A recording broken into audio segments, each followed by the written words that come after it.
This is a question probably just for Meghan, but in one of the episodes, it takes place in a bowling alley. There's a uncredited cameo by some characters from the Big Lebowski. Tony's. How often does the writing team or the art team like slipping in some of these little Easter eggs? It's very rarely are those sort of things written into the script. But then when it goes up to Studio B and the board artist and Jason Thies and the supervising director, I think they have a lot of fun. They have to populate this world with these background ponies, and they're like, oh, they're at a bowling alley, eh? Is there something that fans have not caught yet? I don't think so. I don't think so. Everything. People will say, oh, is that thing in the background? I'll be like, I don't know. Meghan, actually, what's the situation with Derby going forward? I believe she will remain a background character going forward. She's had her moment to shine, and now we'll resume focus on all our other characters. We've seen a few hints of character development so far in the series. How do you feel your characters are growing or changing as the series progresses versus how they stay the same? Well, for Twilight, she started out not knowing anything about friendship, so certainly her arc's been learning what it's like to be with the other girls and what she's learned from them and putting that all together, and just sort of getting stronger and more used to her role with them and feeling comfortable with having to include these other people in her lives and getting to share with them. So she's definitely grown in that role that she was supposed to take on. I think for me the most significant character change is that I had a sudden family.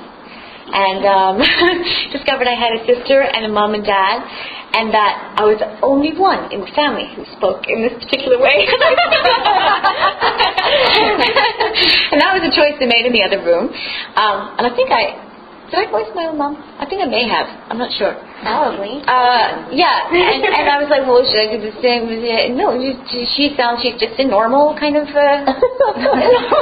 sense. So that was a peculiar... but interesting, because you just have to integrate whatever you get, and it becomes kind of part of the fun. So that means something then about Rarity. It means that she's not from New England or indeed from anywhere. She's made a choice to speak the way she speaks and be the way she is. So. I think Fluttershy has gone through a lot of changes and trying to learn how to be more assertive and battle her timidness. But I think the writing choice, which is so incredible, is that she's learned that it's okay to be herself, and whatever traits she has, that's just fine. I think Spike is growing quickly. He feels like he's restless now. This is just from my acting perspective, because in one of the episodes when he was so threatened about not being the number one assistant anymore, I think he was questioning himself, and I think we're going a little bit deeper with him in his emotions and his role, and so it'll be curious to see what happens coming up. But from my perspective, he's no longer just the assistant. He's having opinions and feelings about what the ponies are doing and what he wants. So we'll see what happens. So you all seem like you have a lot of fun working on this show, and do you feel that all this fun energy when working on the show really translates to the fan appeal? Absolutely. Oh, absolutely. Again, it's the energy about it, and we're having a great time. It doesn't feel like work to us when we're playing in the studio. It's become a family. It feels like work to me. Kidding. It's a lot of fun. And again, happiness is contagious, and I think that's what's happening. But I would also say the fact that we all take it very seriously. That I'm stay up till like 3 o'clock in the morning, like, is this what Twilight would do? So I think that really passionate caring about making it really, really good, and that none of us are just phoning it in and being like, oh, whatever, people watch anything. We really genuinely want this to be amazing, and hopefully that is what translates into the finished product. Yeah, so taking it seriously, Meghan, have there been any cases when you're writing you come up with like some ethical issues, or like, should I play the character this way, you think shouldn't, or had any direction from above that you felt like, this doesn't feel right?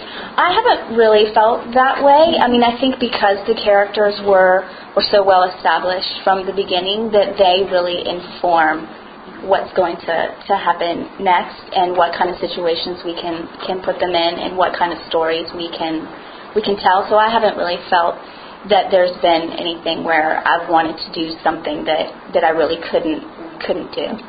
Perfect segue right there. Derby Hooves,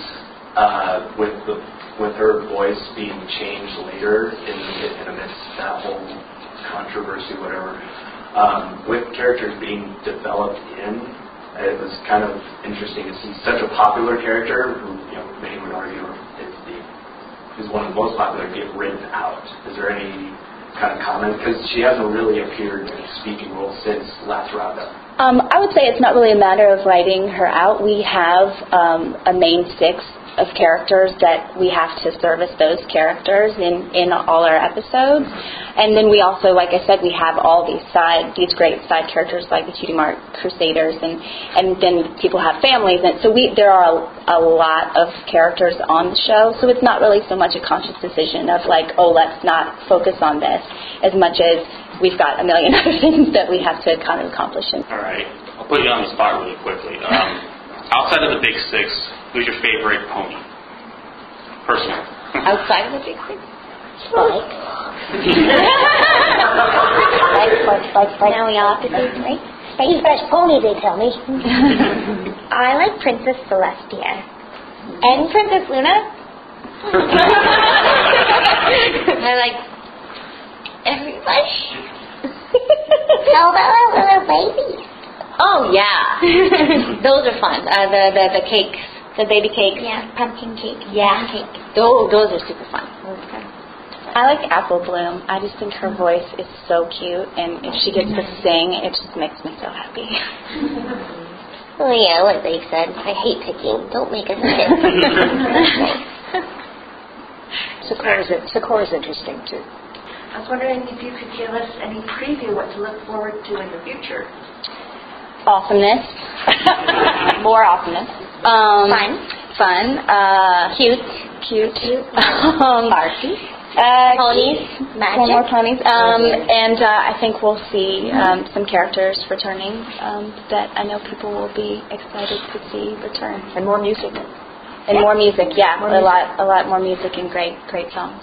So Marvel comments, a fellow that was sitting right beside me in his 20s, and at the session at 10 o'clock today, and he said, I was about ready to kill myself, and I watched My Little Pony on the reboot, and he said, it made me feel good.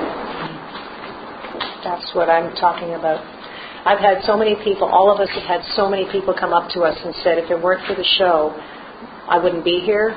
My life wouldn't have changed. I would have stayed lonely and depressed. I had no friends. And you're just brought to tears because when you see how many people there are, and not necessarily just the one community or another, but I mean, this show to me personally is healing the world. It's healing levels that have not been touched before, or that we've pushed away or denied. And if a show can do that, and there have to be no mental assessment or figuring it out or it's just simply happening, this is miraculous. This is a true, genuine success. I'm thrilled to be part of that.